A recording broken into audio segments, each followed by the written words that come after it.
Hello and welcome back to another episode of the DIYguy.net.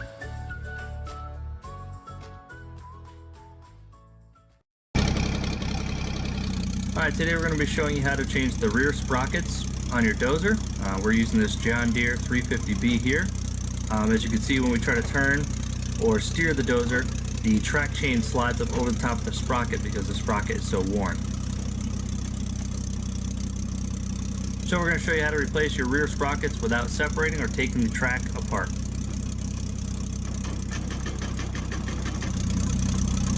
Alright, so the first thing we want to do is grab an impact gun, a 15/16 socket, and we'll go ahead and loosen the top 5 or 6 bolts that we can get to. If you don't have an impact gun, you can use a breaker bar.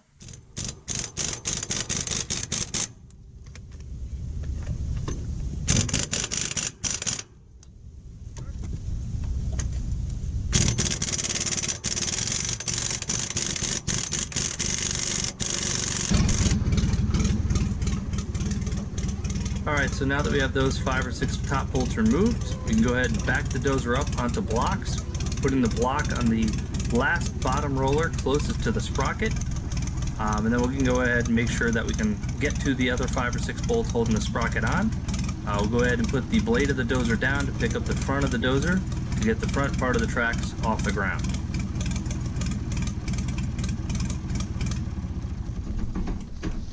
Once we have the dozer set up on the blocks, and the tracks is lifted up, we can go ahead and unpackage our new sprockets.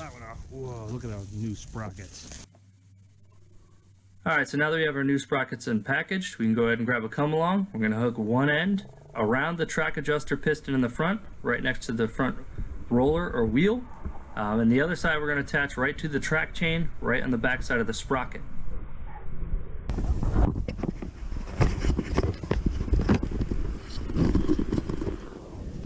Next, we're going to grab a 3/4 inch wrench. We're going to loosen the lock nut or jam nut, and then we can go ahead and grab a 1/2 inch wrench and loosen the bolt in the middle all the way. Once you get that loosened, that's where the grease is going to come out.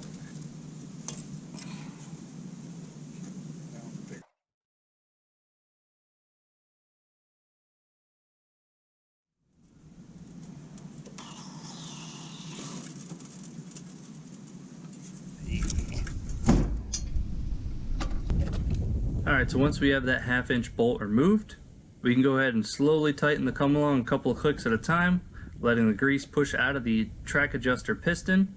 We'll go ahead and use a putty knife and scoop it up and put it on a piece of cardboard so we don't make too much of a mess. We'll just keep repeating that process till we got the track adjuster all the way in and all the grease pushed out of it.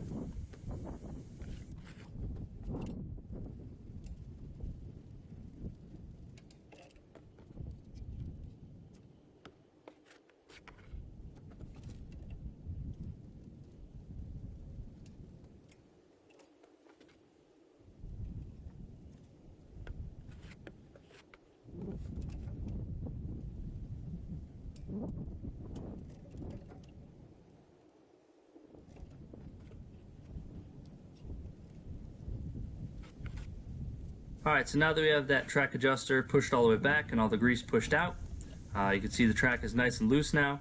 We're going to go ahead and grab a rubber junk belt that we have lying around. We're going to feed it through the track chain up past the pads or grousers.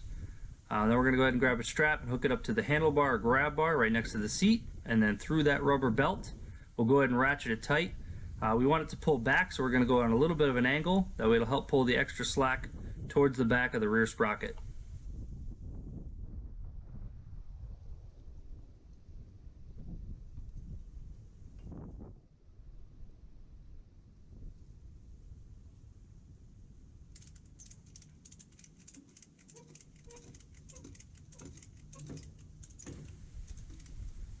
Alright, so as you can see, we snugged up that strap. You can see the track chain pull the tension towards the rear sprocket, which is what we want. We want as much slop or extra track chain in the back near the sprocket to make it easier to get the sprocket off. Next, we can go ahead and remove the come along off the track chain down below and the front track adjuster. What we're going to do is hook it to the back of the cage.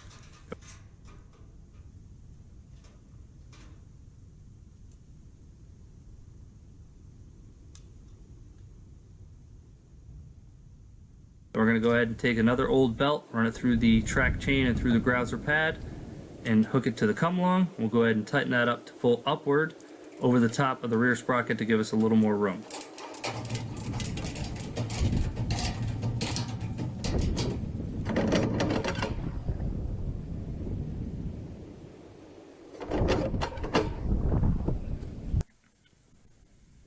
Alright, so this is what you should have. The junk rubber belt going through the track chain in the front, hooked to the strap, going up to the grab bar or handlebar next to the seat, somewhat snug and tight, pulling that track chain back. Then we have another junk belt going through the track chain in the back, right over the top of the sprocket. One end of the come along hooked to it, and the other end here hooked to the top of the cage, pulling upward. Alright, so now that we got the strap hooked up in the come along, we're now ready to go down to the sprocket and remove the last 4 or 5 bolts.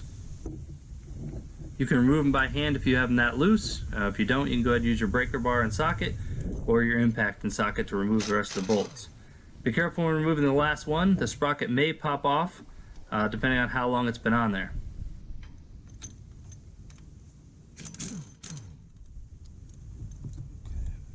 This one's been on there for a little while, so we're going to go ahead and get a bar, give it a few taps to break it loose. Thought so.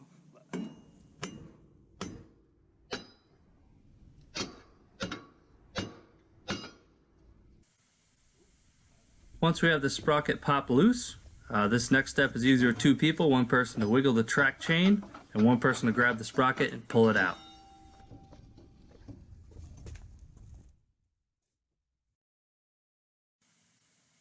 Here is the old sprocket sitting on top of our new sprocket, so you can see the difference on how much worn down the old sprocket is.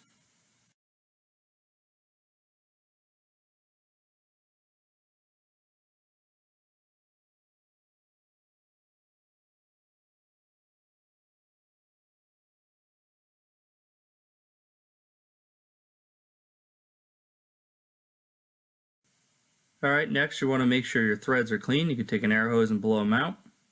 Also, if you have excessive rust buildup on the mating surface, you can go ahead and wire brush that as well. So now we're ready to put the new sprocket in.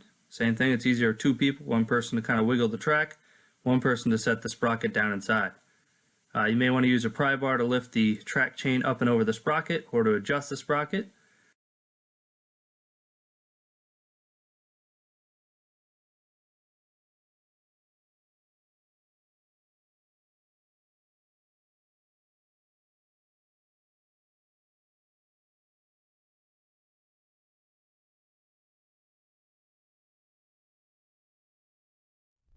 Pinch bars. Have to get a set of these too, lady slippers they call them, the old timers. Gotta go just a whisker more up. Close, but better. Yeah, you got it right there. Where? Once we get it close, we'll use a roll pan pry bar or alignment tool. We'll slide it in one of the bolt holes and align the rest of the bolt holes, and then start the bolts in them.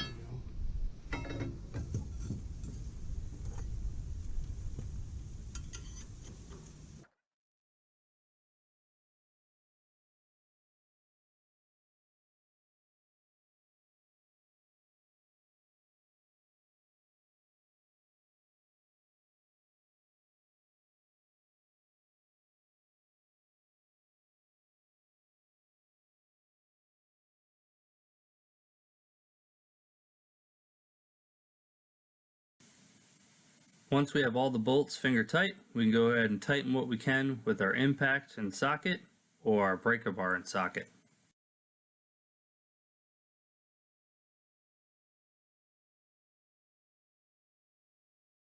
Alright, so now that we have those 4 or 5 sprocket bolts tight that we could reach with our impact and socket, we can go ahead and release the come along and remove it. We're also going to remove the belt from the track chain.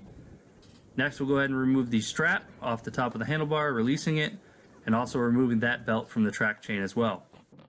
Alright, next we can grab that 1/2 inch bolt we removed from the track adjuster. We'll go ahead and start that by hand. We'll run it down hand tight. We'll snug it up a little bit with our 1/2 inch wrench. Next we can grab that 3/4 wrench and tighten the jam nut or lock nut. Once we have that bolt reinstalled, we can go ahead and repeat the process on the other side to change that rear sprocket.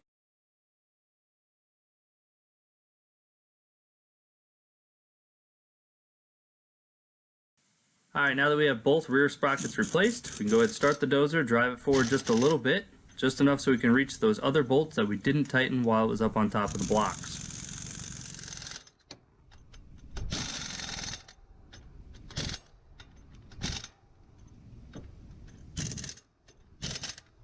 Alright, so we finished getting these sprocket bolts in and tightened down on both sides, left and right. Next we can grab a grease gun. We're going to put grease back inside the track adjusters. We're going to let them push out and tighten the track or put the proper tension on our track. You can look that up in your owner's manual or find it online if you don't know. Each machine is different.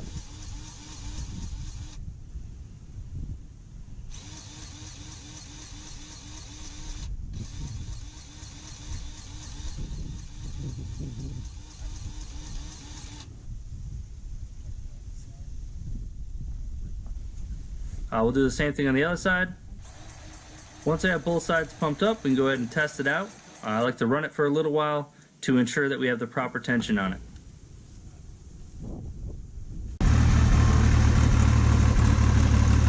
Before we'd never be able to push that much with it without those chains of the track chains sliding over the top of the sprocket. So that's it. We just showed you how to replace the sprockets on your dozer. Don't forget to click the link in the description, which will take you to our website for a full write-up. You can also click that subscribe button in the middle. On the right, we have a recommended video just for you. And on the left, you'll find our recent upload. Thanks for watching another episode of the DIYguy.net.